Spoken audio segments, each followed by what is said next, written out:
When I opened that door with my 3-month-old son in my arms, I never imagined it would be the last time I'd see that house. The house where I was born. The house where my mother took her final breath.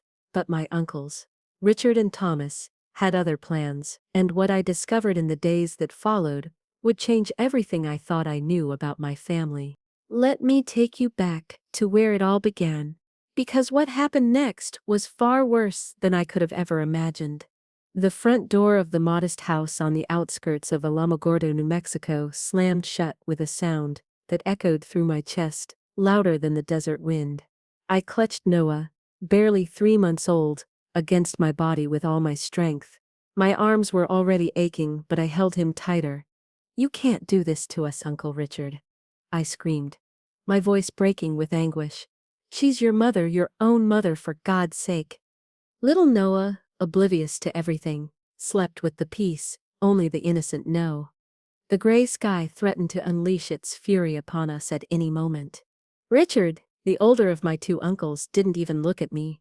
His eyes, cold as steel, were fixed on the old cardboard suitcase at his mother's feet.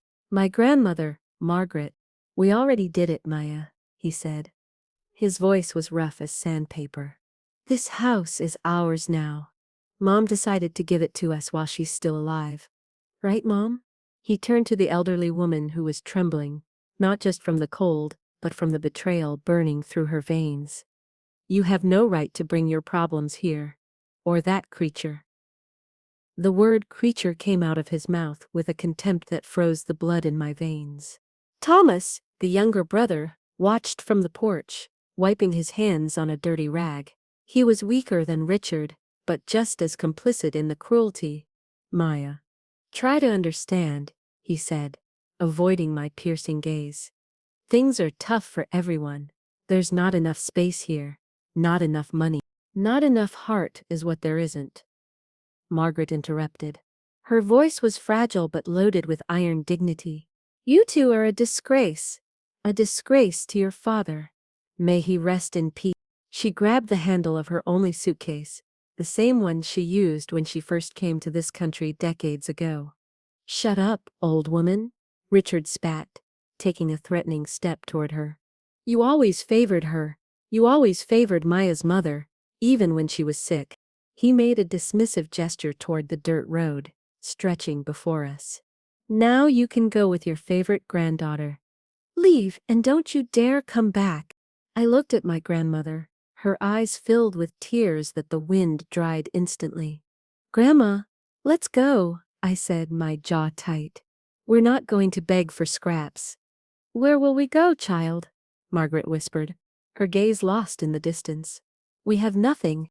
We have our feet," I said, adjusting Noah in my arms and covering him with the only clean blanket I had. "We have each other, and we have Noah." Margaret clutched her brown suitcase, its surface worn by decades of use and memories. We turned our backs on the house where Margaret had raised her sons, the house where I was born. Every step on the dirt road was a stab wound to my heart. The New Mexico desert stretched before us, vast, silent and indifferent to our pain. As we walked slowly toward the main highway, the image of my mother who had died just a year ago flooded my mind. My mother, so sweet, so fragile, had died in that very house. Richard and Thomas had treated her with silent disdain until her last breath. "Take care of Grandma, Maya," my mother had whispered to me with her dying words. "Your uncles aren't good men. Don't trust them." I clenched my jaw. I had failed her. "No, Mom," I whispered to the wind. "I'll take care of her. I swear on my life." We reached the asphalt of the secondary highway. The scene was desolate. A straight road disappearing into the horizon, flanked by cacti and dry brush. The dark, heavy sky seemed to crush us. There were no cars, no people, just the 3 of us, the young mother, the innocent baby, and the betrayed grandmother, walking toward absolute nothingness. Hope was a word we no longer remembered how to pronounce in our broken hearts. The weight of Noah began to feel heavy in my arms. The baby stirred restlessly, seeking the warmth I could barely generate. We walked close to the white line of the highway, as if afraid of getting lost in the immensity. We need to stop, child, Margaret said, her breathing labored and weak. Just for a moment, I need to sit down. We sat on the cardboard suitcase at the edge of the road. The silence was total, broken only by Noah's emerging cry as he began to feel hungry. The baby's crying transported me to another gray afternoon 6 months ago in Albuquerque. I was sitting in a small cafe across from Brandon. He had been my first love, the man who promised me the entire world. When I told him, my voice trembling but hopeful, that I was pregnant, Brandon's smile froze.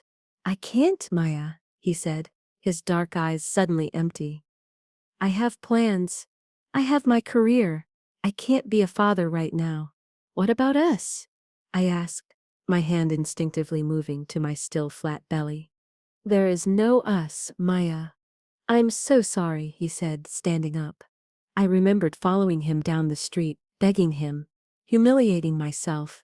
Brandon, please. It's your son. Our son. He turned around in the middle of the sidewalk, and the cruelty in his face hit me harder than any slap could have. That's your problem, not mine. It was a mistake. Don't ever look for me again. He disappeared into the crowd, leaving me alone, pregnant, and with my heart shattered into pieces. He looks just like him, I whispered, looking at Noah's sleeping face. Margaret looked at me, confused by the sudden comment. Who, my child? Just like who? Noah has Brandon's eyes. He has his long eyelashes. A single tear rolled down my dirty cheek. A tear of rage. I hate him, Grandma. I hate Brandon for abandoning us. And I hate my uncles for throwing us out like we're garbage. Margaret put her wrinkled hand on her granddaughter's shoulder. A hand that had worked all her life. Hate is poison that only you drink, Maya, she said calmly. You take it expecting the other person to die. But the only one who gets poisoned is you. Don't let them consume you, child, Margaret continued. Not Brandon, not Richard, not Thomas. The old woman looked at her own hands, stained by age and hard work.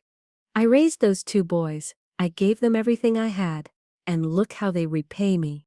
There was pain in her voice, but there was no defeat. There was a strength in Margaret that I had always admired, a resilience forged through decades of hardship. Come on, we need to keep moving before it gets dark, Margaret ordered gently.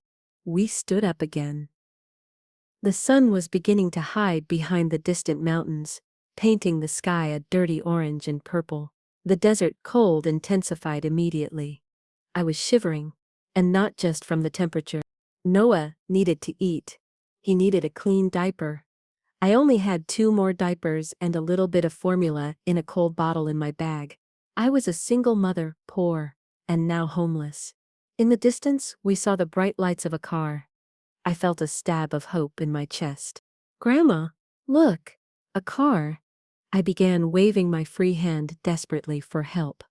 The car, a large dark truck, was approaching quickly. It slowed down. I could see the silhouette of a man at the wheel, but the truck didn't stop. It passed by, raising a cloud of dust that covered us, making Margaret cough. Hope faded, as quickly as it had arrived, leaving us alone again. Darkness was falling rapidly, like a heavy blanket. It wasn't just cold anymore.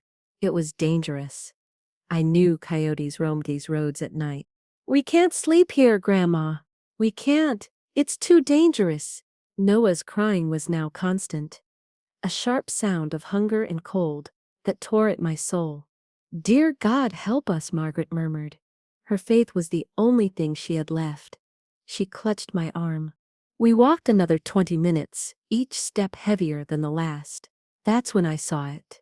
About 100 meters from the highway, half hidden by dry bushes and a dying cottonwood tree, there was a silhouette. It wasn't a rock, it was a structure. It looked like a house. Grandma, look over there, I said, pointing with my chin, not daring to let go of Noah. Margaret squinted, forcing her tired eyes to focus. It looks like a house. Is it abandoned? There's only one way to find out, I said, my heart pounding with a mixture of fear and a tiny spark of hope. We left the asphalt, our feet sinking into the sand and gravel. The driveway was almost erased by time and weeds. The house was small, made of adobe in the old New Mexico style. The windows were boarded up or broken. The front door hung crooked from a single hinge. It was obvious that no one had lived there in many, many years. But it was a roof. It was 4 walls. "Careful, Maya," Margaret warned, gripping her suitcase tighter. I pushed the door, which creaked like a soul in pain. The interior was dark and smelled of dust, accumulated time, and mouse nests. But it was dry, and most importantly, it protected us from the freezing wind. "Wait here, Grandma." I took out my phone. The battery showed 5%. I turned on the flashlight. The beam of light illuminated a small living room. There was old furniture covered with dusty sheets. A fireplace in the corner filled with cobwebs. "My God," I whispered. It wasn't completely empty. It was as if someone had left in a hurry, leaving everything behind. In a small adjoining kitchen, we found a half-full can of coffee on the counter, though the contents were hard as a rock. There was an old cot in a corner. "It's better than the highway," Margaret said, dropping the suitcase with a sigh of relief that seemed to take 10 years off her. "Here we can spend the night at least."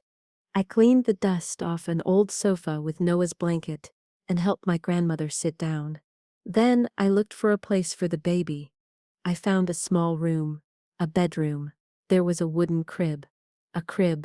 It was empty, dusty, but intact, as if waiting. I felt a chill run down my spine. Who had lived here? Who had a baby in this forgotten place? I cleaned the crib as best I could and laid Noah down, who had finally quieted, exhausted from crying.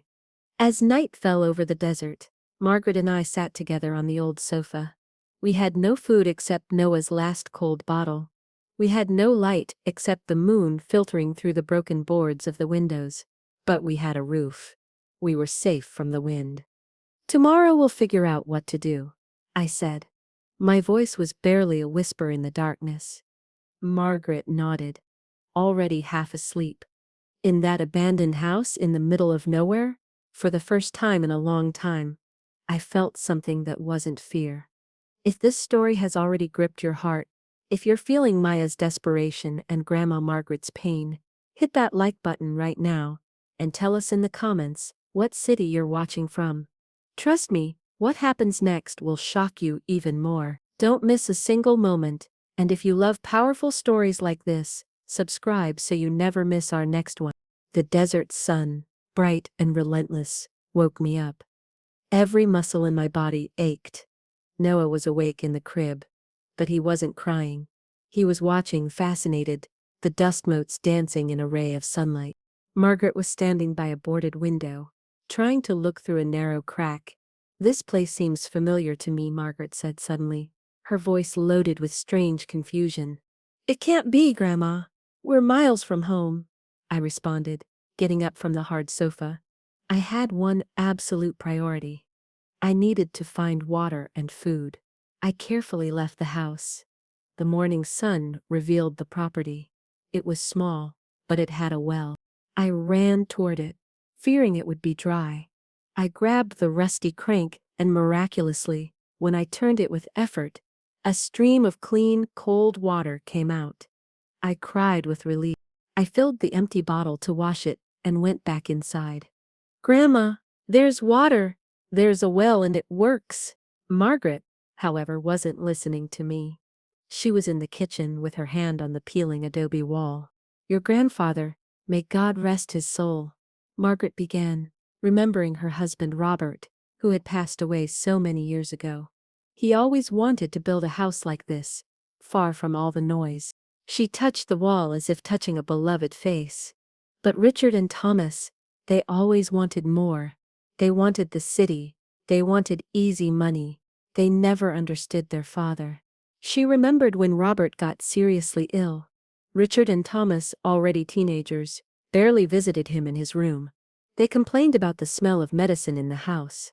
"That money you spend on the doctor, Mom," Richard had once told her with a coldness inappropriate for his age. "We could use it to buy a truck." Margaret felt the same rage now as she did then. "He's your father," she had screamed at them, but they didn't care. When Robert died, they only asked about the inheritance. There was no inheritance, just debts and the family house. They never wanted this life, the life of hard work, Margaret said, more to herself than to me. That's why they hated your mother, because she was like Robert, humble, hard-working. She never asked for anything. I understood then the depth of my uncle's resentment. It wasn't just about money, it was about who they were. My mother, and now me, with Noah, reminded them of the life they despised, the life they felt too good to be part of. Will, this is our life now, I said with new determination. We need to find food. I checked the kitchen cabinets again with more light. At the back of a pantry, behind rusty and illegible cans, I found a treasure. A sealed paper bag of rice and another of dried beans. They were old, but they looked edible. Grandma, look! Food! We could boil the water from the well in an old rusty pot we found on the stove. We had a chance. While cleaning the soot from the fireplace to try to make a fire later, I felt something loose. An adobe brick in the inner wall. It seemed different from the others. Moved by curiosity, I pulled on it. It came out easily. Behind it, in a small dark hole, there was a wooden box. It wasn't big, but it was well hidden. Grandma, I called, my heart racing again. Look at this. Look what I found. Margaret approached, her eyes fixed on the box that I was holding in my trembling hands. It was covered in dust, but the wood was of good quality, dark and smooth. It had a small metal clasp rusted by the passage of time, but it wasn't locked. I opened it with difficulty, the metal squeaking in protest. My hands were shaking.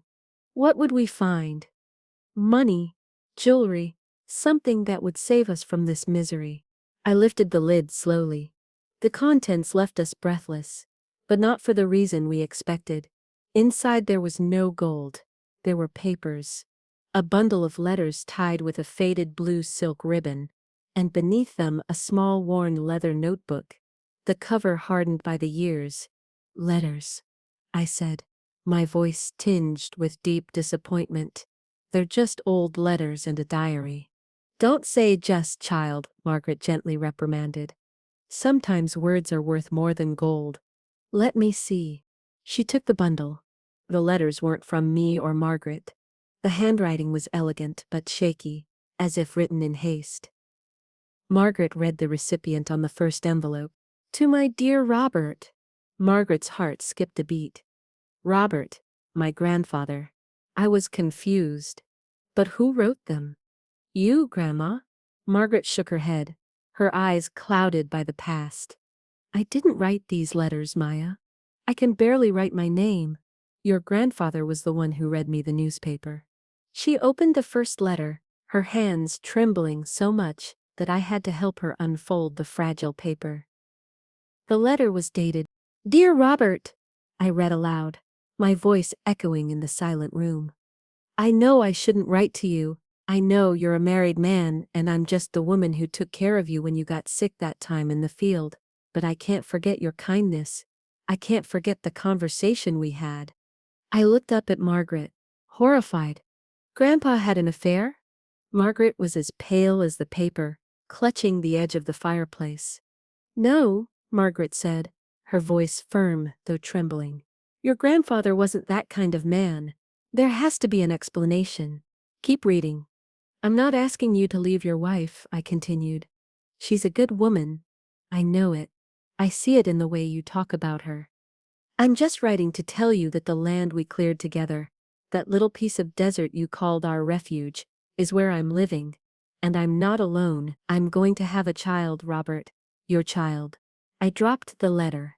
The silence in the abandoned house was total, deeper than the night. A child, Margaret whispered. My Robert had another child. I picked up the letter from the dusty floor. There was more. Don't worry, the letter continued. I'll never bother you. I'll never tell anyone. I'll raise our child here, in the house you built with your own hands for me. The house where I felt safe. The house by the dry cottonwood. I looked up, looked around. Grandma, I said. This house. This is the house. We had found refuge in our own grandfather's secret house. The house he built for his other family. For the mysterious woman and her son. Margaret sat heavily on the cot. She wasn't angry. She was amazed. So this is it, she said. A whole lifetime, and I knew nothing. My Robert. But I was thinking about something else. Something much more immediate. Grandma, if Robert had another child, that child would be my mother's half-brother, and Richard and Thomas's half-brother. The plot was getting complicated. The discovery shook the foundations of our family, but it also gave us a purpose. This house was no longer just a refuge. It was a legacy. It was Robert's best-kept secret. We have to stay here, I said, my voice firm, for the first time. We have to understand this. Margaret nodded, her mind still processing the revelation from decades ago. First we have to survive, she said. Always practical. We have water and a little food. We need fire and we need to clean this place. But the reality hit again. Noah needed milk. I wasn't breastfeeding, and the formula was completely gone. I have to go to town, I said. There must be a store a few miles away.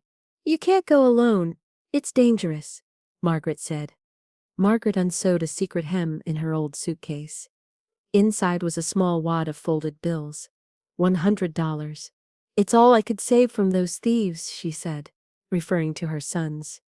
It was for an emergency. This is the emergency, I said. I left Noah in Margaret's care, an act that broke my heart. I won't be long, Grandma. Lock the door and don't open it for anyone. I walked the 5 miles to the main highway, and then another 3 to a small convenience store at the crossroads. I bought formula for Noah, more rice, more beans, some candles and matches. The money was barely enough. The woman at the register looked at me with pity, but I held her gaze with dignity. The walk back was brutal. The sun was setting, and I was carrying heavy bags. Every step was an effort. I thought about my uncles in their warm house in Alamogordo. I thought about Brandon, probably having dinner at an expensive restaurant in Albuquerque. Anger gave me strength. I wasn't going to fail. Not because of them. I wouldn't abandon my son. When I finally saw the small column of smoke rising from the adobe house's chimney, I felt like I was coming home. A home that had been taken from me. That night we ate warm food. Noah drank his warm bottle and slept deeply in the wooden crib. Margaret and I sat by the fire. We made it, Grandma, I said. One more day. We're alive. We made it, child, Margaret responded, her eyes shining with tears. In the fire, I saw the other box. The leather notebook. We hadn't opened it yet. The letters were just the beginning. The house had given us shelter, but it had also given us a mystery we needed to solve. After Noah fell asleep, curiosity was stronger than exhaustion. I took the small leather notebook. The cover was stiff with time. The dry leather. I opened it. The handwriting was the same as in the letters. Elegant. Feminine. Claire's diary. That's how she signed the letters. Claire, Margaret whispered, trying the name on her lips. I never heard Robert mention that name. Never. Not once. I began reading aloud. The candlelight flickering and casting shadows. The diary began. Claire was a migrant worker from Mexico who had come to New Mexico to work in the chili fields. She was educated but poor. She wrote about the harshness of the work, the relentless sun, the loneliness. And then she wrote about Robert. Today I met a good man. The foreman. His name is Robert. He didn't look at me the way the other men look. He looked at me with respect. He asked me if I knew how to read. Page after page, I read about a friendship that turned into deep affection. Robert apparently spent time in the fields supervising and often stayed late talking with Claire. He told me about his family, Claire wrote, about his wife Margaret, whom he deeply respects, and about his 2 sons, Richard and Thomas, who he says have cold hearts. It pains me to see the sadness in his eyes when he talks about them. He feels he failed them. Robert and Claire found this abandoned piece of land. Together, in secret, they began to repair it. Robert says, "It's our refuge," she wrote. "A place where we can talk. A place where the world can't hurt us. He brings wood and I cook." I felt a knot in my throat. It wasn't a sordid affair like I thought at first. It was a deep emotional connection, perhaps an escape for Robert from his own unhappy family that didn't value him. And then the entry that changed everything. It only happened once. It was a stormy night. We were trapped here. It wasn't planned. It was inevitable. And now I'm carrying his child. Claire wrote about her panic, but Robert, according to the diary, didn't abandon her. He assured me he would take care of us. He can't leave his family, and I would never ask him to. But he'll give us this house and make sure our child has a future. He's a man of honor. I turned the pages. The baby was born. I named him Daniel, Claire wrote. Daniel has Robert's eyes. He's strong. Margaret stifled a sob, bringing her hand to her mouth. Daniel, my son's half-brother. The diary continued for 2 more years. Claire described life in the small house, how Robert visited them in secret once a month, bringing money and food. He's a good father to Daniel. He teaches him to read. He brings him wooden toys that he makes himself. And then the diary stopped abruptly. The last entry was short, written in haste, the ink smudged. Robert hasn't come in 2 months. I'm afraid something bad happened to him. People in town say he got seriously ill. I feel I'll never see him again. I have to leave. I can't stay here alone. Daniel is sick. He has a fever. I'll take the money Robert left and go east to find a doctor. May God protect us. And that's how it ended. The silence that followed the reading of the diary was heavy. Margaret cried silently, not from betrayal, but from the sadness of it all. For Robert, for Claire, and for the child Daniel. A sick child. A sick child, Margaret whispered. What happened to them? Did they survive that journey? I don't know, Grandma, I said. I put the diary and letters back in the box. But I do know one thing. This house is as much ours as it was theirs. Robert built it, not Richard or Thomas. They have no right to any of this. Meanwhile, in Alamogordo, Richard and Thomas were celebrating their supposed victory. They had changed the locks on their mother's house that very afternoon. Finally, Richard said, drinking a beer on the sofa that used to be Margaret's, without the old woman and her complaints, and without that brat and her bastard. Yeah, but do you think we did the right thing, Richard? Thomas asked, always the more nervous one. She was Mom, our mother. Mom was costing us money, Richard spat. And now we can sell this house. Split the profits. Thomas went to Margaret's bedroom, looking for more valuables. I'm looking for the money. I know she kept money in a mattress somewhere. They tore apart the mattress, emptied the drawers. There was nothing. That old woman, Richard growled, his face reddening with anger. She took it. She took the $100 I saw her hide last week. Thomas paled. $100, Richard. What if they go to the police? What if they report us for throwing them out on the street? Louise thought about it. They couldn't go to the police about the house. The house was legally in their name. Margaret had signed it under pressure a year ago.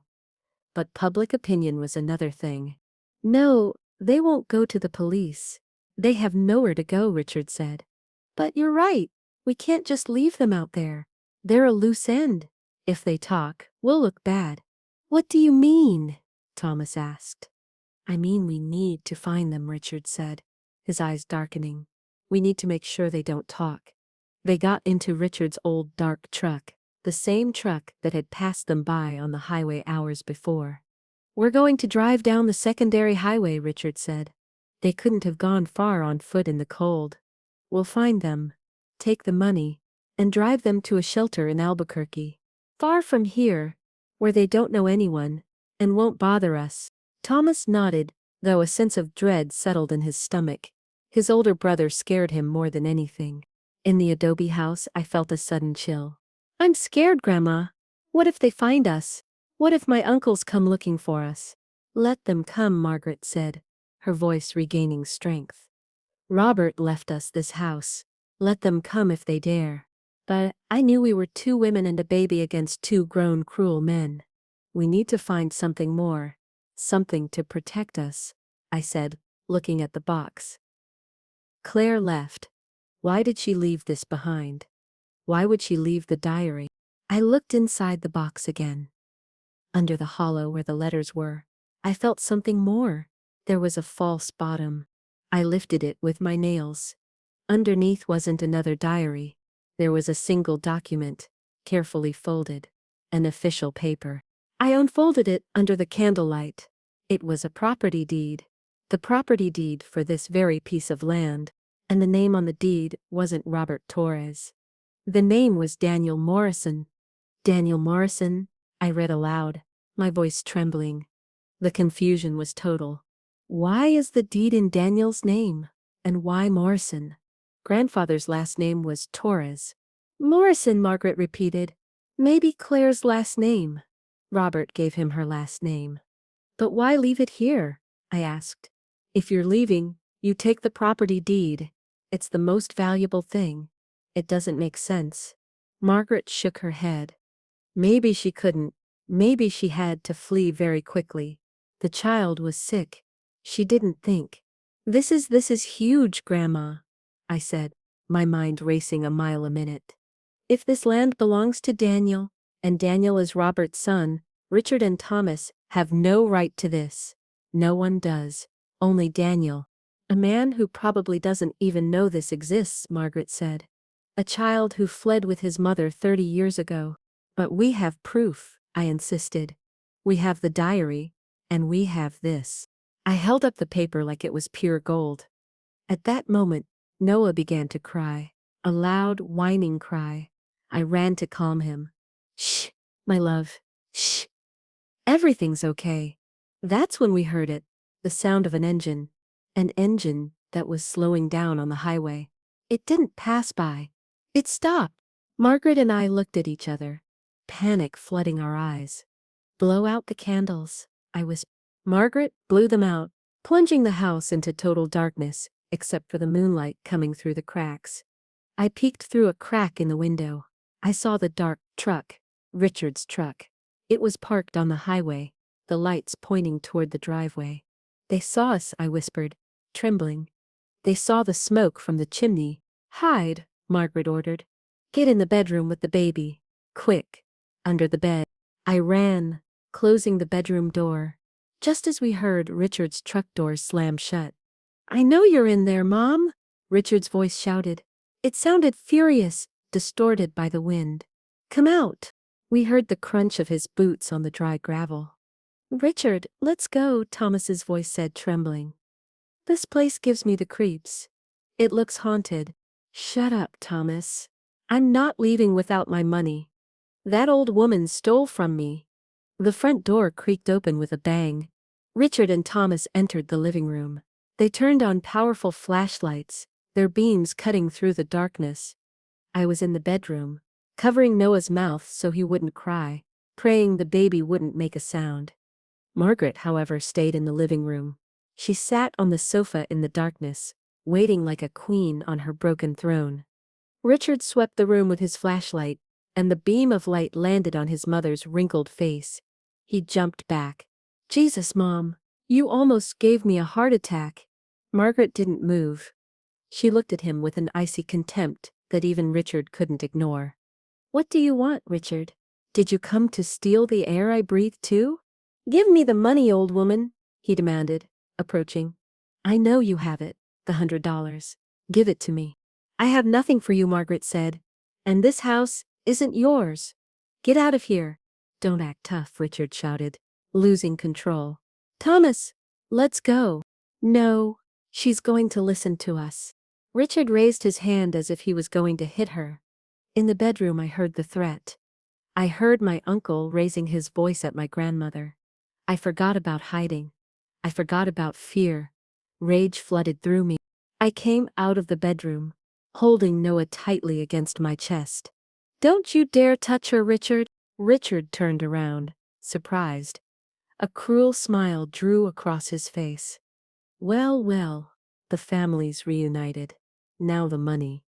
Or, I swear, Or what? I challenged. You're going to hit us? You're going to hit your mother and your niece? The money. Richard roared and grabbed me by the arm hard. I screamed in pain. Noah began crying, scared by the shouting. Let go of me. You're hurting me. Richard, you're hurting her. The baby. Thomas shouted from the door, scared. Give it to me, Richard shouted, ignoring him. Just as his grip tightened, a blinding light flooded the room, much brighter than Richard's flashlights. It came from the door. The three of us, Richard, me, and Margaret, turned around. At the door wasn't Thomas. Thomas had been pushed aside. There was a tall man, about 40 years old, dressed in work clothes. He had a powerful flashlight, and his face was serious. Behind him, in the driveway, there was a work truck with the County Electric Company logo. What's going on here? The man said. His voice was calm, but firm. A voice used to giving orders. Is everything okay, ma'am? Richard immediately let go of me. He adopted a defensive posture. And who are you? This is private property. A family matter. Get out. The man looked at Richard, then at me, who was crying while calming Noah, and then at Margaret, who remained sitting dignified. My name is Daniel Salazar, the man said. I work for the County Services Company. We received an anonymous call about suspicious activity on this property. He lied calmly. Richard scoffed. Nobody called. This house is abandoned. We were just checking. I saw your trucks, Daniel said, his gaze fixed on Richard without fear. And I heard screaming. Are you assaulting these women? This is none of your business, Richard said, trying to sound intimidating, but his voice failed. Thomas, let's go. He grabbed his brother's arm. This isn't over, Mom, he shouted at Margaret. You can't stay here. This property is dangerous. I'll call the authorities. Daniel stepped forward, blocking the exit. I think you should leave. Now. There was something in the way Daniel said it, a quiet authority that made Richard back down. Without saying another word, Richard and Thomas ran out, got in their truck, and disappeared down the highway, raising dust. The silence returned, but this time it wasn't threatening. I was shaking, but I felt safe. Daniel lowered the flashlight. Excuse me, he said, his voice now softer. My name is Daniel Salazar. I live about 5 miles from here. I saw the smoke today. This house no one's supposed to be here in years. I looked at him gratefully. You saved our lives, thank you. They're our uncles. You don't have to explain, Daniel said. He looked at Margaret, who was watching him intensely, as if she recognized him. This house, Daniel said, has a long history. Do you know where you're standing? But the reality hit again. Noah needed milk. I wasn't breastfeeding, and the formula was completely gone. Daniel Salazar put away the flashlight on his belt. The relief in the small adobe room was palpable. I could finally breathe, though I was still shaking, calming Noah's frightened crying.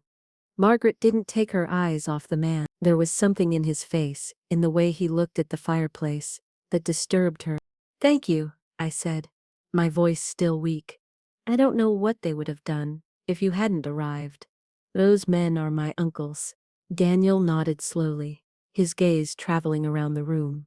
I imagined, Daniel said. His voice was deep, calm. Richard and Thomas Torres are known in Alamogordo, not for good reasons.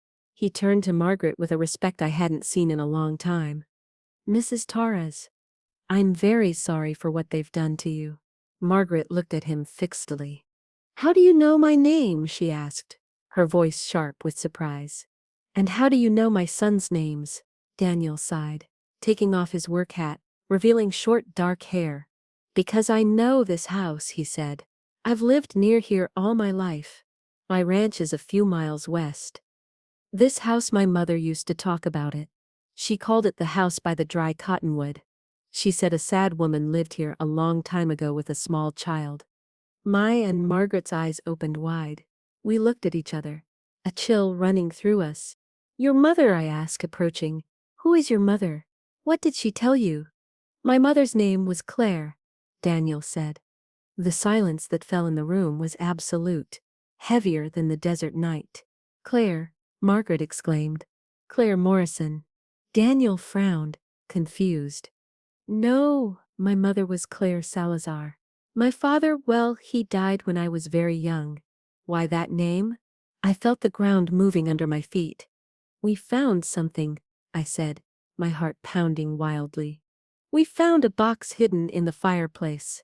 Daniel looked at me, his professional calm broken by a sudden and intense curiosity. What did you find? I looked at my grandmother. Margaret nodded, giving permission. We found letters, I said, and a diary from a woman named Claire, and a property deed. Daniel looked at the box, his face pale under the flickering light. May I? He asked, extending his hand. I opened the box, handed him the bundle of letters tied with the blue ribbon. Daniel recognized the handwriting instantly. It's my mother's handwriting, he said, his voice choked with emotion. He opened one of the letters. The ones addressed to my dear Robert. Daniel read in silence, his eyes moving quickly over the fragile paper. He read about Robert, about the house, about the illness, about the fear. And then I handed him the diary. Daniel held it like it was a sacred relic. She never told me this, he whispered. She never told me about Robert. I always thought. He looked at Margaret, his dark eyes full of unasked questions. Robert Torres was my father. Margaret nodded slowly. And you, Margaret said, her voice full of amazement. You're Daniel. No, Daniel said, shaking his head, confused. My name is David. Daniel Salazar, the diary said. I said gently. Claire wrote that the baby's name was Daniel. She said he had Robert's eyes. Daniel or David looked up. His eyes were identical to the ones Margaret remembered from her late husband. My mother, she changed my name when we left here, he said, trying to process it. We went to Arizona. She married a good man, Benjamin Salazar. He adopted me. He gave me his last name. I was almost 3 years old. He looked at the diary again. She wrote that you were sick, Margaret said. That she had to take you to a doctor. Yes, Daniel said. I was very sick. Pneumonia. I almost died. That's why she fled. Benjamin paid for the doctors. He saved us. He looked at the diary again. She protected me. She protected me from this past, from this sadness. She always told me my biological father was a good man, but that he had died in an accident. Daniel looked at Margaret, his father's wife. I guess for her he died. I felt the room spinning. The man who had saved us from Richard was my uncle. My mother's half-brother. My grandfather's secret son. So, I said, holding up the last paper, this is yours. I handed him the property deed, the one in the name of Daniel Morrison. Daniel took it, his rough worker's hands against the old paper. Daniel Morrison, that was me. He looked around, not with triumph, but with deep sadness. She left everything behind, Daniel said, touching the box. Why would she leave this? The deed, the letters. Because she had to save you, Margaret said. A paper didn't matter, your life did. Daniel nodded, a single tear rolling down his cheek. I've lived all my life a few miles from here. I bought the neighboring ranch 10 years ago. I felt a connection to this place. I always looked at this house from the hill. I never knew why. He looked at Margaret. You're my father's wife. Margaret approached and, to my surprise, put her wrinkled hand on Daniel's arm. And you're my husband's son, she said. You're Robert's son.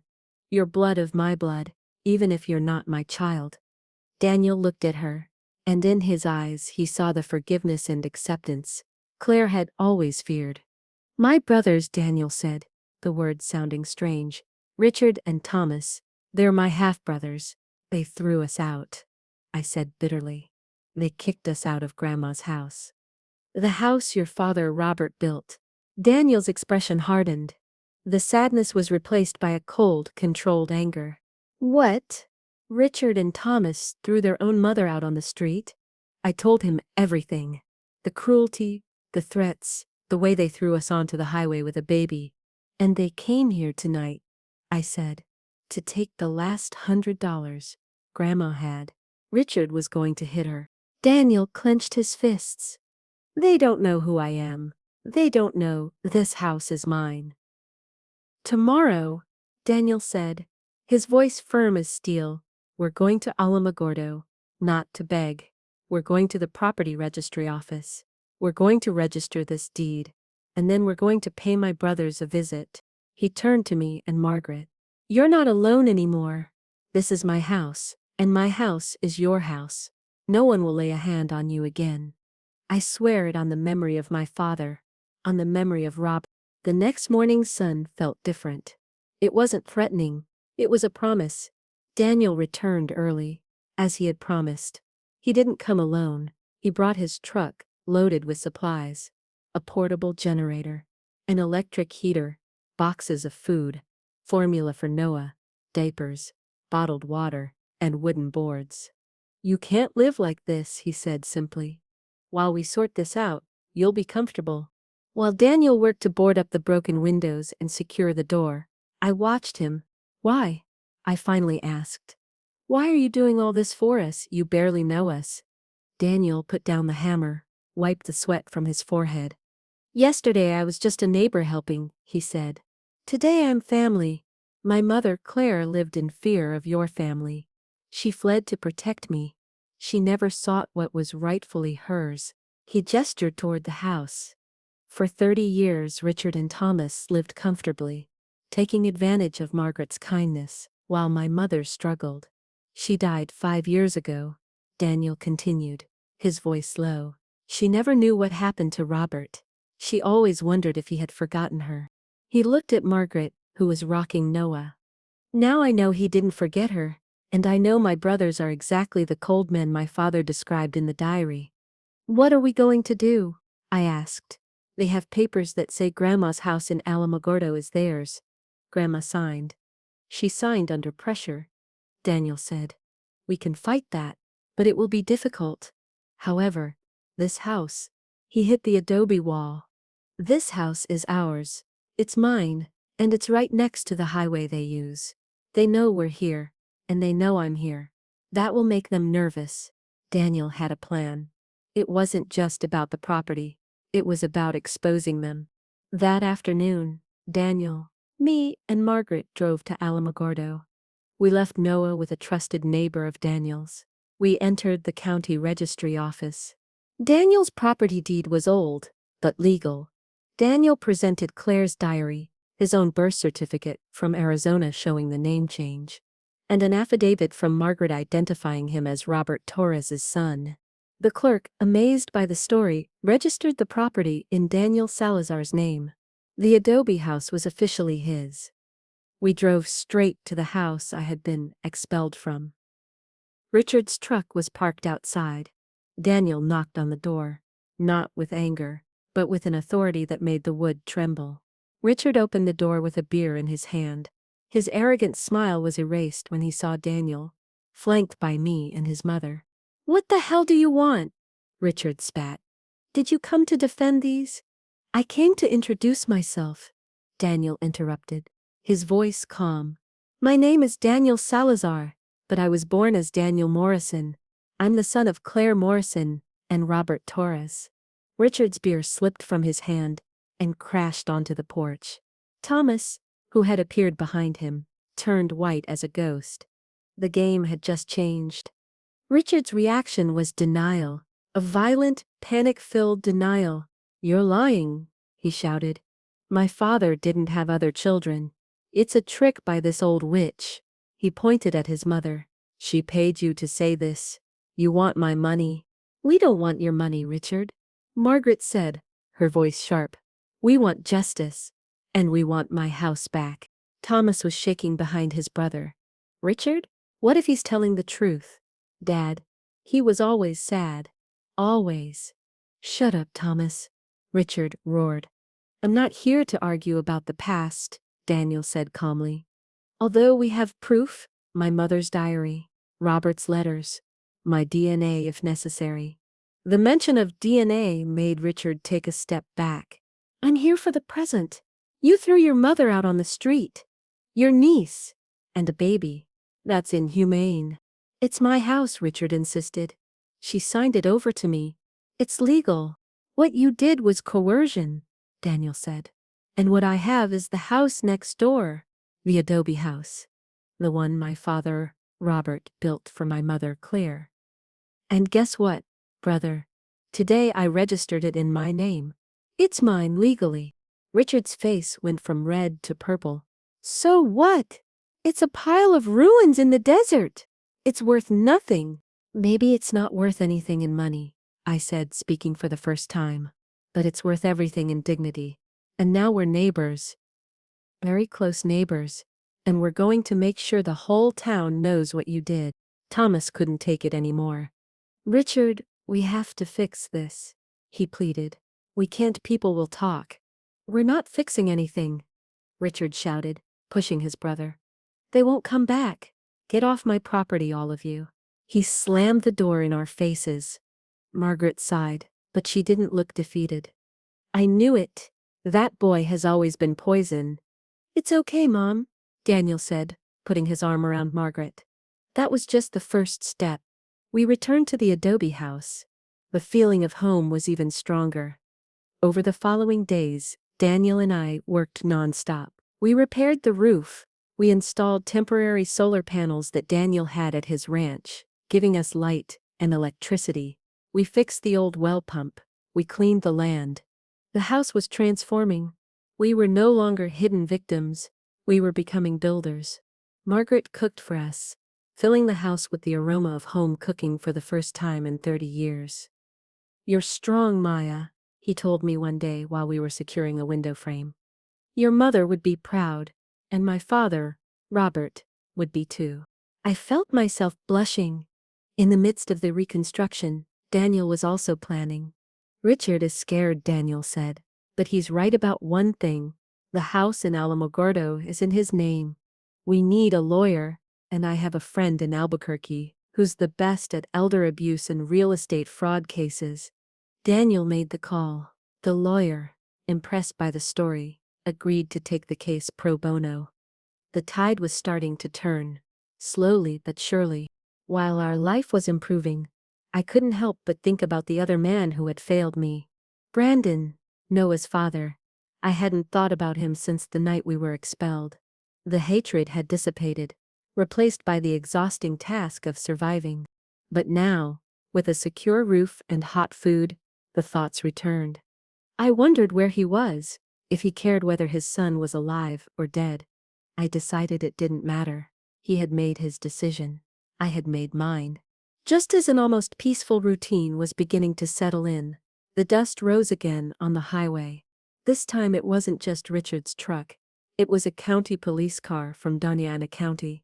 My heart stopped. Daniel, I screamed. Richard and Thomas got out of their truck with triumphant smiles. A corpulent officer with sunglasses approached them. Good afternoon, are you Daniel Salazar? The officer asked in a bored tone. Yes, I am. How can I help you, officer? We received a complaint from Mr. Torres, he said, pointing to Richard and Thomas. They claim you're illegally occupying their property.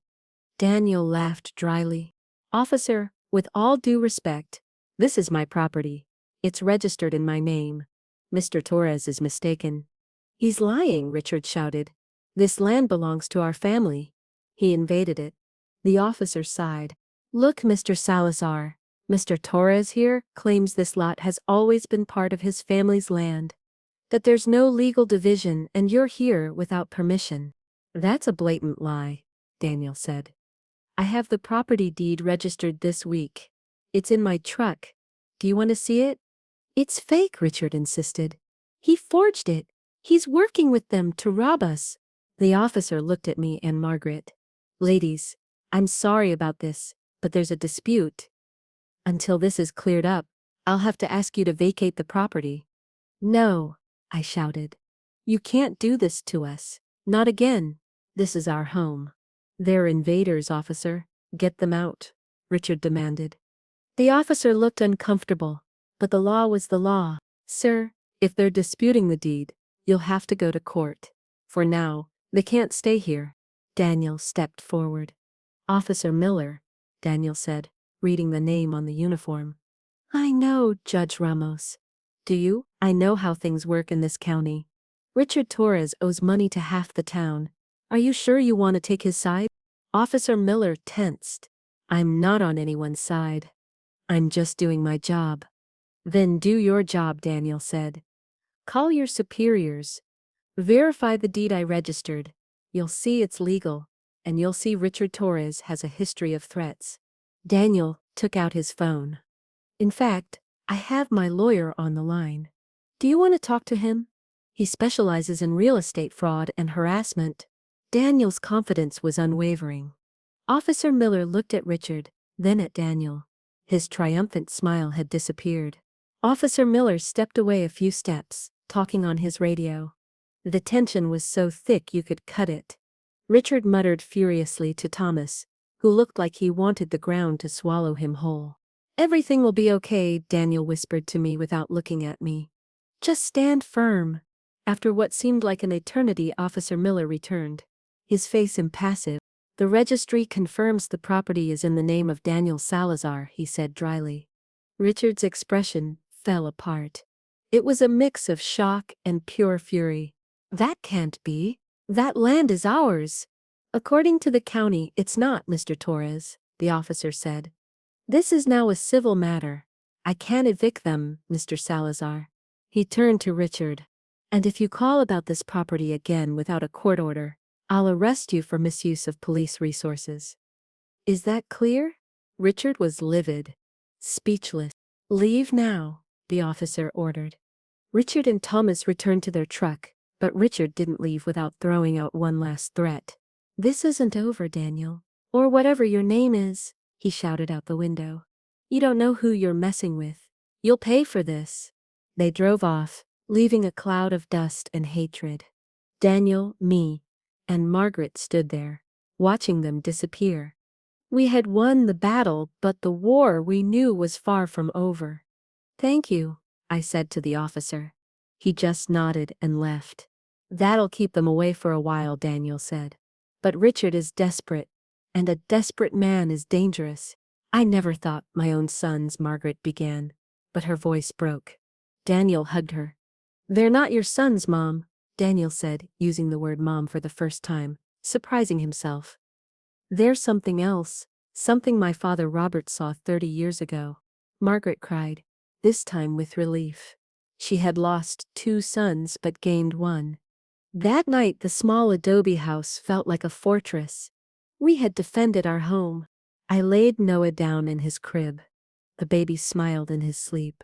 We'll be okay, my love, I whispered to him. We have family. Finally, we have a family that fights for us. I went out to the living room. Daniel and Margaret were sitting by the fire, talking softly. They were talking about Robert. Margaret was telling stories about the man Daniel never knew, and Daniel was telling stories about Claire. I sat with them, listening. I learned that Robert loved carpentry. That's why the crib was so solid. I learned that Claire loved to read. That's why she had taught Daniel. The pieces of the past were fitting together, healing old wounds. He would have been so proud of you, Daniel, Margaret said, wiping a tear. You're the son he deserved. Strong, honorable, good. Daniel looked at the fire, his usually hard face softened by emotion. In the midst of that peace, I felt the need to close another chapter. The threat from Richard was real, but the ghost of Brandon still haunted me. I have to do something, I said. Tomorrow I have to go to Albuquerque. What for? Daniel asked. I have to see Noah's father, I said. Not to ask him for anything, not to beg. I have to tell him the truth, and I have to free myself from him forever. Daniel insisted on taking me. He didn't trust me going alone. We left Noah in Margaret's care, who now handled the baby, as if he were hers. The 2-hour drive to Albuquerque was quiet. Daniel respected my internal storm. What will you tell him? He finally asked, as we entered the city. The truth, I said. That he has a son, that he abandoned him, and that he no longer has any power over us. We parked in front of the modern apartment building where Brandon lived. I went up alone, my heart was pounding hard. But it wasn't fear, it was resolution. "Are you surprised to see me?" I said, my voice firm. "After all, you abandoned me pregnant and alone." Brandon looked nervously down the hallway. "Lower your voice. What do you want?" "Money? How much?" That was the response I expected. The arrogance. The disdain. "I don't want your money, Brandon. I have something to tell you and you're going to listen." "You have a son," I said, looking him directly in the eyes. "His name is Noah. He was born 3 months ago. He has your eyes." Brandon paled. "I'm not finished." I interrupted him. I told him everything. My mother's death. My uncle's cruelty. How they threw me out on the highway with my baby and my grandmother. How we almost froze to death in the desert. His son. In the desert. Brandon leaned against the doorframe, genuinely horrified for the first time. "Where are you? What do you need?" "I can give you money." "I can," he began, his guilt making him stammer. "No," I said. "I didn't come to ask for help. I came to tell you that Noah will never know about you unless he asks one day. And if he asks, I'll tell him the truth. I'll tell him his father was a coward who chose his career over his own blood." I turned to leave. "Maya, wait. Please. Let me see the boy." "Can I help?" he shouted, following me down the hallway. Help came, Brandon. But it didn't come from you. When I got to Daniel's truck, I was shaking, but I felt light. I had closed the door. I had spoken my truth. Daniel didn't ask questions. He just handed me a bottle of water. "Let's go home," he said. "Let's go home," I repeated. And for the first time, the word felt completely true. The return to the adobe house was a liberation. When I took Noah in my arms, I felt the last toxic tie to my past had been broken. "It's over," I told Margaret. "Brandon is no longer part of our lives." Margaret hugged me tight. "Well done, child. Well done." But the peace was short-lived. The next morning, Daniel went to check his ranch and found something disturbing. The lock on his tool shed was broken, and something was missing. A can of gasoline. He immediately knew who it was. "It was Richard," he told me, over the phone, his voice urgent. "He didn't call the police. He's planning something else. Something worse." "Daniel, what do you think he's going to do?" I asked, fear returning. "Daniel, what's happening?" I screamed. "He thinks if the house disappears, the problem disappears. He thinks he can burn it." I panicked. "Grandma, we have to go now. Richard is coming." Margaret didn't ask questions. She grabbed Noah from the crib, wrapped him in a blanket, and we ran out of the house. We ran toward the highway as fast as Margaret's legs would allow. We had barely reached the gravel road when we heard Richard's truck. It wasn't coming from the highway. It was coming cross-country, and he wasn't alone. Thomas was with him. Richard blocked our path to the highway. He got out of the truck. His eyes were bloodshot, unhinged. He was holding the gasoline can. "You shouldn't have betrayed the family, Mom," he shouted. "You shouldn't have joined that bastard." "Richard, stop," I screamed. "Are you crazy? You're going to go to jail." "Not if there's no evidence," he laughed. "Just a tragic accident. An old adobe house. A defective wood stove. What a shame." Thomas was in the truck, crying. "Richard, don't do it. It's Mom." "Shut up, Thomas. You're a coward. Just like Dad," Richard shouted. He sprayed the gasoline on the dry grass near the house wall. "This house, everything is because of this house. If you hadn't found it, everything would be fine." "Richard," Margaret pleaded, "for the love of God, stop. I'm your mother." "You stopped being my mother when you turned your back on us for them," he roared. He took out a lighter. "Goodbye, Mom. Goodbye, little niece." Just as the lighter's flame jumped, a deafening sound filled the air. It was a siren, not from the police. It was Daniel's truck. He had driven at full speed and was now coming through the field straight toward them. "Richard, no!" Thomas shouted, but it was too late. Richard threw the lighter onto the gasoline-soaked dry grass. The house wall exploded into flames instantly. The fire spread with terrifying speed, fueled by the dry wood and the desert wind. Daniel's truck screeched to a halt, raising a cloud of dust. Daniel jumped out. His face was a mask of fury. He saw the fire. He saw Richard. He saw me and Margaret huddled near the highway. "I called the police," Daniel shouted. "They're on their way." "You just committed the worst mistake of your life, Richard." Richard seemed to realize what he had done. The fire was growing faster than he had anticipated. Black smoke rose into the clear sky. "Let's go, Thomas! Let's go!" he screamed, running toward his truck. But Daniel wasn't going to let him go. He stood between Richard and the truck. "You're not going anywhere. You're going to pay for this." "Get out of my way," Richard shouted and pushed him. But Daniel was stronger. He had worked on ranches all his life. Richard was talk, beer, and laziness. Daniel knocked him to the ground with a single blow. Richard fell heavily onto the gravel. Thomas, seeing his brother on the ground and the fire roaring, got out of the truck with his hands up. "I didn't do anything. It was him. I told him not to do it." I ran toward the house. "The box, Daniel! Your mother's diary is inside." The fire was already consuming the living room. "No, Maya, it's too dangerous," Daniel shouted while keeping Richard pinned to the ground. But I didn't listen.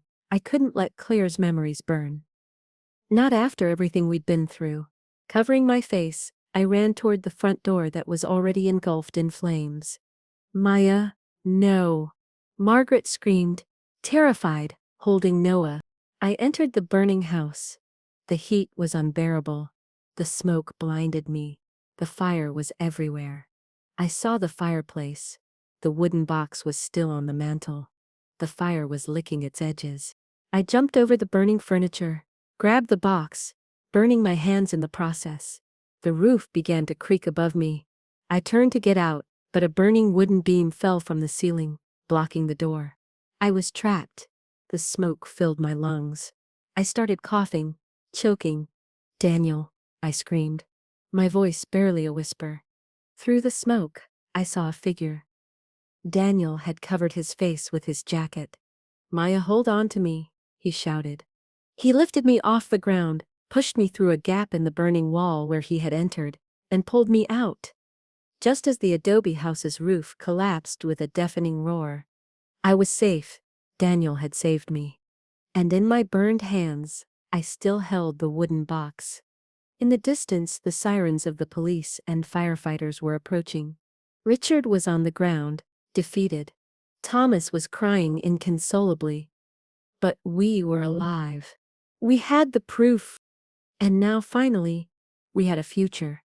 Thomas, trembling, became the prosecution's star witness, telling everything Richard had done. From coercing Margaret to sign the house papers to the plan to burn the adobe house. The evidence was overwhelming. Richard Torres wouldn't see daylight for a very long time. I was treated for minor burns on my hands and smoke inhalation, but I refused to let go of the box. "You saved it," Daniel told me, looking at the scorched box. "You saved my mother's story." "You saved me," I said, my eyes meeting his. "You saved all of us." The sun was beginning to set, painting the smoke blood red. The adobe house was gone. Everything we had fought for had turned to ashes. "What will we do now, Daniel?" Margaret asked, her voice tired. We had lost our home? Again? Daniel looked at the smoking ruins of his father's house. Then he looked at his own ranch, visible on the distant hill. Margaret looked at me. I looked at Daniel. It wasn't pity he was offering. It was belonging. "Thank you, Daniel," Margaret said. "We accept." That night we slept in clean guest rooms, in soft beds. Noah slept in a new Moses basket that Daniel had bought long ago, just in case for a nephew who never visited. The next day, Daniel's lawyer called. "I have news," he said. With Richard's arrest and Thomas's testimony, the case for the Alamogordo house is a slam dunk. Thomas is willing to sign anything to avoid jail. He's willing to testify that Richard coerced Margaret. The judge will nullify the transfer. The house in Alamogordo goes back to your mother, Margaret. Me and Margaret were speechless. The house we had been expelled from was ours again. The news left us with a dilemma. Would we go back, Grandma? I asked. Margaret looked out the ranch window. She saw the hills, the vast sky, the land Robert had felt so much love for. That house, Margaret said, referring to the one in Alamogordo, is full of bad memories. Of your mother's illness, of Richard's cruelty. She turned to Daniel. This land, Robert's land, this is where I want to be. I want to rebuild the adobe house. Daniel smiled. Then we'll rebuild it. But this time we'll do it right. We'll make it strong. I looked at Daniel, my heart full of an emotion I didn't dare name. Together, I said, we'll rebuild it together. The fire had taken away a shelter, but it had given us a home. It had taken away a building, but it had given us a family. Justice was on its way. But the real victory we had already won. The decision was made. While Daniel, me, and Margaret were living temporarily at his ranch, plans for the future began to take shape. The house in Alamogordo, now legally returned to Margaret, was put up for sale. I don't want to go back there, Margaret said, looking out the ranch window toward the ruins of the adobe house. My home is here, where Robert put his hands. The lawyer handled everything. The house sold quickly, as it was in an area that was beginning to develop. The money, for the first time in Margaret's life, was hers. With the money from the sale, and Daniel's own resources, the reconstruction began. It wasn't just a repair, it was a resurrection. They hired a small team of local builders, experts in traditional New Mexico adobe. It has to be like Robert built it, Margaret insisted. Strong, honest. Daniel, being a practical man, agreed, but added modern improvements. Real plumbing, stable electricity connected to his ranch, double-pane windows to insulate from the desert cold. I became the project manager. The woman who had arrived there broken, with a baby in her arms and stolen money, was now standing with a hard hat, directing workers, reading architectural plans that Daniel had taught me to understand. I learned to mix adobe, to lay bricks. My hands, once burned by fire, were now calloused from work. The New Mexico sun tanned my skin. I was no longer a victim. I was a builder. Daniel watched this transformation with silent admiration. He saw in me the resilience of his mother Claire, and the strength of his father Robert. The nights at the ranch were full of conversations. Margaret told stories of my childhood and Daniel talked about his life in Arizona, about Benjamin Salazar, the stepfather who raised him. He was a good man, Daniel said, but I always felt a piece was missing. Now I know what it was. It was this land, this story. Noah was growing fast. He began to crawl on the spacious wooden floor of Daniel's ranch. Margaret was his shadow, laughing with a joy I hadn't heard in years. The baby seemed to absorb the peace of the place. Daniel, who never imagined himself around children, found himself building a wooden rocking horse for Noah, using the old carpentry tools he found in his own shed. The same tools he suspected Robert might have used. As the new house took shape, Thomas appeared one day. He came on foot, hat in hand, looking 10 years older. He didn't dare approach Daniel's house. He waited at the ranch entrance. I was the one who saw him. Daniel, I called. Daniel and Margaret came with me. Thomas couldn't lift his gaze from the ground. Mom? He said, his voice a broken whisper. I'm so sorry. I'm so sorry. He fell to his knees on the dry ground, crying like a child. Margaret looked at him for a long time. There was pain in her eyes, but the rage was gone. Thomas, she said, her voice firm. You did the right thing in the end. You testified. Richard, he dragged me down, Thomas sobbed. I never wanted. I was afraid of him. I always was. Fear is not an excuse for cruelty, Thomas, Daniel said, his voice cold. You almost let your mother and niece freeze to death. Then you almost let them burn. I know, Thomas said, and I'll live with that every day. I wanted to ask for forgiveness before I leave. Leave? I asked. I'm leaving Alamogordo, Thomas said, finally lifting his eyes. They were red and swollen. I can't stay here. I sold my part of well, the house was no longer ours. I sold my truck. I have nothing. He pulled out a crumpled envelope from his pocket. It's money. Not much. It's all I have. It's for the baby. For Noah. He extended the envelope toward me. I looked at Daniel, then at Margaret. I didn't accept the money. Keep it, Thomas. You'll need it. No, please, he insisted. I have to do one thing right. Just one. I took the envelope. Thank you. Margaret approached her kneeling son. She put her hand on his head. May God forgive you, Thomas, because I am your mother, and a mother always loves, but I can't forget. Thomas sobbed, grabbing her hand. Thank you, Mom. Thank you. Margaret withdrew her hand. Go. Find your way. Be a better man than your brother was. Be the man your father, Robert, would have wanted you to be. Thomas nodded, wiping his face. He stood up, turned around, and began walking down the long dirt road. He didn't look back. We watched him until he became a small dot in the distance. We didn't feel joy in his defeat.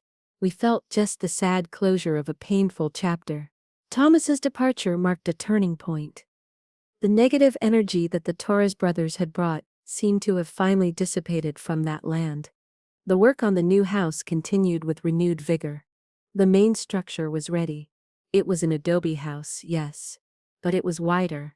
It had 3 bedrooms, one for Margaret, one for me and Noah, and a guest room. It had a large kitchen because Margaret insisted that families gather in the kitchen. As we worked side by side, something else was being built. The admiration I felt for Daniel was transforming into something deeper, and the respect Daniel felt for me was turning into affection. He saw how I cared for Noah with fierce tenderness. I saw how he cared for Margaret with a patience and affection that her own sons never had. We were 2 adults, both wounded by the past, finding solid ground in each other. One afternoon we were sitting on the ranch porch, watching the sun set over the construction. Noah was sleeping in Daniel's arms. He's a good boy, Daniel said quietly. You're a good mother, Maya. You're a good man, Daniel, I responded, my eyes meeting his. You saved us. You gave us everything. You saved me, he said. I was just a man on an empty ranch full of ghosts I didn't understand. You gave me a family. You gave me my father. Daniel leaned in slowly and kissed me. It was a soft, hesitant kiss, not of burning passion, but of deep connection and promise. It wasn't like Brandon's rushed juvenile kiss. It was an adult's kiss, a kiss of home. I felt tears running down my face. They weren't tears of sadness. They were tears of someone who had finally come home after a storm that lasted a lifetime. I think, Daniel said, my father would have approved of this. I'm sure of it, I whispered. The day of Richard's trial arrived. The courtroom in Alamogordo was packed. The story had spread through the town. The sons who expelled their own mother. The secret son. The 5. Me, Daniel, and Margaret sat in the front row. I didn't go as a victim. I went as a survivor. Daniel sat beside me, his presence solid as a rock. Margaret was there to testify against the son she had raised. It was the hardest day of her life. Thomas was the first to testify. He told everything, the pressure for Margaret to sign the house papers, the night they expelled us, the chase on the highway, Richard's plan to find and intimidate us, and finally, the fire. He said they were a loose end, Thomas told the jury. He said if the house disappeared, the problem would disappear. I saw him buy the gasoline. I saw him pour it. I begged him to stop. Thomas's testimony was devastating. When Margaret took the stand, the courtroom fell silent. The prosecutor asked her how she felt when her son threw her out on the street. Margaret looked at Richard. His eyes were dead, full of hate. I felt nothing for the man who expelled me, Margaret said, her voice clear and strong. Because that man wasn't my son. My son, the boy I raised, died a long time ago. Replaced by greed. The man I see there is a stranger to me. Richard's lawyer tried to paint me as an opportunist and Daniel as an impostor who wanted to steal the inheritance. But Daniel also testified. He presented Claire's diary. He presented the property deed. Richard Torres wasn't defending his property, Daniel said. He was destroying mine. And he was trying to hurt my family. The word family resonated in the courtroom. Richard shouted that everyone was lying, but his angry outbursts only sealed his fate. The jury didn't take long. Guilty on all charges. Arson, attempted assault, elder coercion, threats. The judge was relentless. You not only violated the law, Mr. Torres, the judge said. You violated a sacred bond. That of a son to a mother. You represent the worst of human nature. Richard was sentenced to 25 years in prison, with no possibility of early parole. Justice had finally been served. Leaving the courthouse, I felt the weight of years lift from my shoulders. Margaret cried silently on Daniel's shoulder. She cried for the son she had lost forever, but also for the justice she had received. The local press tried to interview us, but Daniel protected us. Please leave my family alone, he said, guiding us toward his truck. As we drove away, I looked back toward the courthouse. It was the end, the absolute end of Richard. When we returned to the ranch, the new adobe house was almost ready. The workers had installed the windows. It was beautiful. It was solid. It was real. That night, we didn't talk about Richard. We talked about the future. We talked about planting a garden for Margaret. We talked about building a small playground for Noah. The past was finally where it should be, buried. And the future was there, bright as the New Mexico sky. They decided to keep Claire's box, the one I saved from the fire, scorched and all. They placed it on the new fireplace mantel, not as a secret, but as a foundation. Claire and Robert, Margaret said, touching the box. They brought us together. Their stories saved us. Daniel took my hand. They started this house. We're going to finish it. The house was no longer a secret refuge. It was a home. 6 months passed. The new adobe house was finished. It was a replica of the old one on the outside, but inside it was modern and cozy. Margaret had her own room, with a window facing the mountains. Me and Noah had ours. And Daniel spent more time there than at his own ranch. The big house on the hill was now being used for the workers of his growing solar panel installation business. The small adobe house was his home. I had discovered a talent I never knew I had. With the money left over from the sale of the Alamogordo house and Daniel's encouragement, I started a small online business. I sold local New Mexico crafts, pottery, weavings, small pieces of art. It started small, on a table in the living room. But my story, which some local newspapers had respectfully covered after the trial, attracted customers, people who wanted to support the Adobe family. Noah was over a year old now. He was taking his first wobbly steps in the packed dirt yard that Daniel had built. His first step was toward Daniel, who was waiting with open arms. Noah didn't call him Daniel. He called him Daddy. Daniel, the man who feared he wasn't capable of love, cried when he heard that word. He was Noah's father in every way that mattered. He was raising him. One afternoon, an expensive car stopped on the highway. A man got out. I recognized him immediately. My stomach lurched. It was Brandon. He looked different, thinner, more tired. He had seen the story online. Maya, he said, standing at a distance, not daring to enter the property. I saw what happened. The fire, the trial. I couldn't believe it. I looked at him calmly. The old panic was gone. I'm fine, Brandon. We're fine. He is. Brandon looked at Noah, who was playing near Daniel's feet. He's big. Yes, I said. He's healthy and happy. Maya, I made a terrible mistake, Brandon said, his voice breaking. My career, everything I fought for seems so empty. I lost my son. I know I have no right to ask, but could I just meet him? Just once? He was no longer arrogant. He was broken. I looked at Daniel. Daniel just watched, leaving the decision to me. I thought for a moment. I thought about the pain he had caused me. But I also thought about my son. One day, I said, Noah is going to ask about you. And I told myself I would tell him the truth. The truth is you were a coward. But maybe the truth can be that you were a coward, but you tried to make amends. I took a deep breath. You can say hello to him. But Daniel will be with me. Brandon approached slowly. Daniel didn't move. Noah looked at the stranger with curiosity. Hi, Noah, Brandon said, crouching down, tears running down his face. I'm Brandon. Noah just looked at him. Then he went back to playing with a wooden truck. Brandon stayed there, just watching his son for a few minutes. He's beautiful, he whispered. He stood up. Thank you, Maya. And I'm sorry. He left. It didn't change anything. But for me, it closed the last wound. Life settled into a happy rhythm. My craft business grew. I started hiring other local women, single mothers like I had been, to help me pack and ship orders. I was no longer just a survivor. I was becoming a pillar in my small community.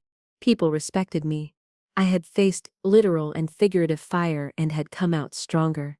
I became known as Maya of the Adobe. Daniel, for his part, found a peace he never had. His stepfather's ranch prospered, but it was the small adobe house that became his center. He and I still hadn't married. We didn't need a paper. We had built a house together. We were raising a son together. Their commitment was made of adobe, sweat, and mutual respect. We were partners in the truest sense of the word. Margaret was the queen of the house. She finally had the garden she always wanted. She planted tomatoes, chiles, and corn, just like Robert used to do. She cooked incredible meals in the new kitchen, telling Noah stories about his great-grandfather Robert and his great-grandmother Angel Clare. She kept their memories alive, not as painful secrets, but as part of the foundation of their new family. The old cardboard suitcase was stored in the attic, not as a symbol of flight, but as a reminder of how far they had come. One day, a letter arrived from the prison. It was from Richard. Margaret held it for a long time, her hands trembling. Daniel and I offered to read it, but she shook her head. I have to do it myself. She opened it. The letter was short. It wasn't an apology. It was a curse. It was full of rage, blaming her for his ruin, blaming Daniel, blaming his father Robert. It said that when he got out, he would get revenge. Margaret read the letter, and then, with a calm that surprised everyone, walked to the fireplace, where Claire's box was.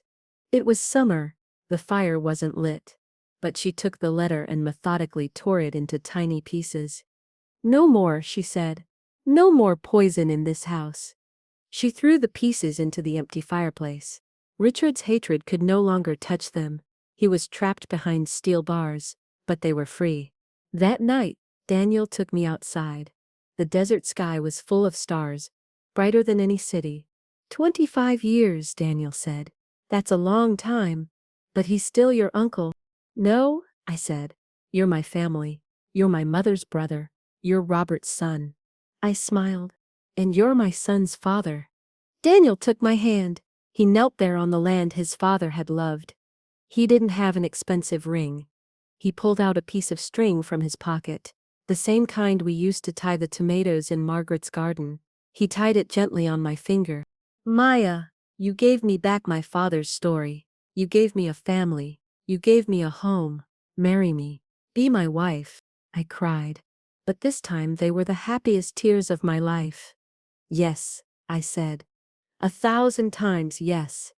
The news of Richard's imprisonment and the new life of Margaret and me spread through Alamogordo. What happened to Thomas was a mystery. No one knew where he had gone. Some said he had moved to Mexico. Others that he was working in oil fields in Texas. He had disappeared, taking with him his guilt and shame. The house that had belonged to Margaret and then to Richard was sold, and the new owner painted the door, erasing the last vestiges of the Torres brothers. Daniel and my story, however, became a kind of local legend. The story of the lost son who returned to save his family and reclaim his father's land. People who passed by on the main highway slowed down when they saw the new adobe house, now with a vibrant garden and a small playground next to it. It was no longer a place of abandonment. It was a symbol of resilience, a reminder that even from ashes, something beautiful could grow. My business, Crafts of the Adobe, was doing so well that I had to rent a small warehouse in town. I gave Daniel a check one day. "What's this?" he asked. "It's my half," I said. "Half of the construction costs. I said we would build together." "I won't be a damsel in distress, Daniel." He laughed and tore up the check. "Our deal is for life, Maya. This house is yours as much as mine. Your work built it, not just your money." Instead, we used the money to create a small fund. A fund in the name of Robert and Claire. It was to help other families in the region who were going through difficulties, especially single mothers or elderly people who needed repairs to their homes. The pain of their pasts was transformed into a purpose to help others. They weren't just building their own life. They were helping strengthen the community. My life was full. I woke up to Noah's happy cry. Now almost 2 years old, I worked on my business, coordinating shipments. I had dinner with my grandmother and the man I loved. It was a simple life. A life of hard work. The same life my uncles had despised. And it was the richest life I could imagine. I finally understood what my grandfather Robert and my mother had valued. One night, I was reading Claire's diary again. The scorched box was my most prized possession. I read the last entry, the one full of fear and uncertainty. "I have to leave. Daniel is sick. May God protect us." I looked out the window. I saw Daniel, who was Miguel, playing ball with Noah in the yard. I saw Margaret watering her chiles, and I whispered to the diary, "He's protected, Claire. And he's home." Spring came to the New Mexico desert, bringing with it an explosion of yellow and purple wildflowers. It was Noah's 3rd birthday. The small adobe house was full of life. Daniel had invited his workers, and I had invited the women who worked for me.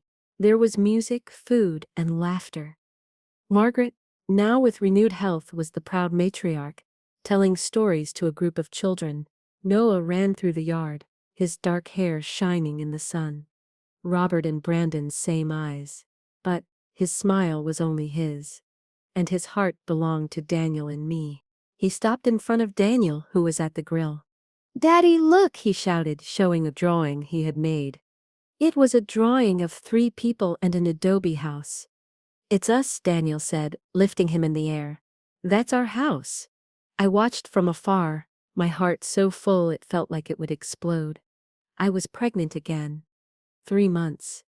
This time, there was no fear, no shame. There was only a deep, quiet joy. I still hadn't told Daniel.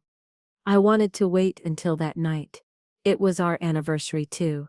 The anniversary of the day we met in that dark, dusty house. The day our lives changed forever. Later, when the guests had left and Noah was sleeping deeply, Daniel and I sat on the porch.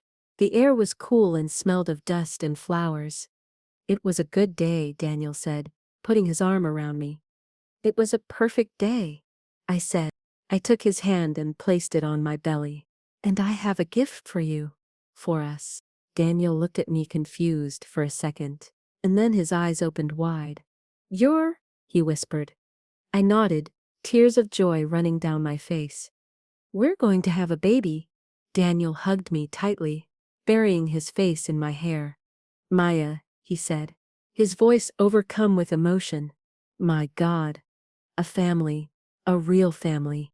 We stayed there for a long time, just hugging, watching the vast starry sky. The dark road where I had walked desperately seemed to belong to another life.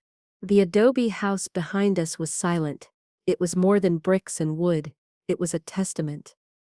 A testament to the cruelty that men can inflict, but also to the incredible resilience of the human spirit. It was proof that love, even a secret love from decades ago, like Robert and Claire's, could take root and eventually bloom from the ashes, stronger than ever. The following years were of peace and growth. Our daughter, Claire, was born. She had Daniel's calm eyes and my fiery spirit. Noah was the proud older brother, teaching her to walk in the same yard where he took his first steps. Daniel's ranch and my business prospered, becoming a force of stability in the area. We became the kind of family people turned to when they needed help. The Robert and Claire Fund helped repair more than a dozen houses in the community. We never sought recognition. The reward was seeing other families safe and warm. Richard's story became a cautionary tale in town. A reminder that greed destroys everything it touches. No one ever visited him in prison. He became a ghost, erased by the new, vibrant life his family had built without him. Margaret lived to see her 2 great-grandchildren grow up. She lived her last years surrounded by love on the land her husband had chosen. She died peacefully at 92, sleeping in her own room in the adobe house. Her funeral was full, not of sadness, but of celebration. She was buried in the small cemetery on the hill next to the ranch, under a cottonwood tree that Daniel had planted.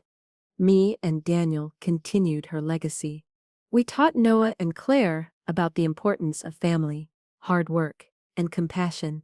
We told them the story of Grandpa Robert and Grandma Claire, whose secret love had ultimately saved everyone. The scorched box was still on the fireplace mantel, now a family treasure. A reminder that even in darkness, there's always a hidden light waiting to be found. The adobe house stood solid against the desert wind. It became a beacon of hope. For me, it was a daily reminder of my journey. From the scared single mother on the side of the highway to the strong, capable woman I was now, I had found more than a shelter. I had found justice. I had found purpose. And in the most unexpected place, in the middle of nowhere, I had found everything. The camera slowly pulls away from the adobe house, now vibrant with life. We see me and Daniel, now older, sitting on the porch, watching our grandchildren play in the same yard. Noah, now an adult man, became Daniel's right hand in the business, bringing solar energy to the entire county. Claire, our daughter, became a lawyer, fighting for the rights of families in need in Albuquerque. The cycle of pain had been broken and replaced by a cycle of strength. The final image is of the old highway from Alamogordo, the same one where Margaret and I walked desperately. The sun is setting, painting the sky orange and purple, but the highway no longer looks threatening. It's just a highway, a path that had to be walked to bring us home. The adobe house, now illuminated and warm in the distance, is a testament that no matter how dark the path, the destination can be brighter than we ever imagined.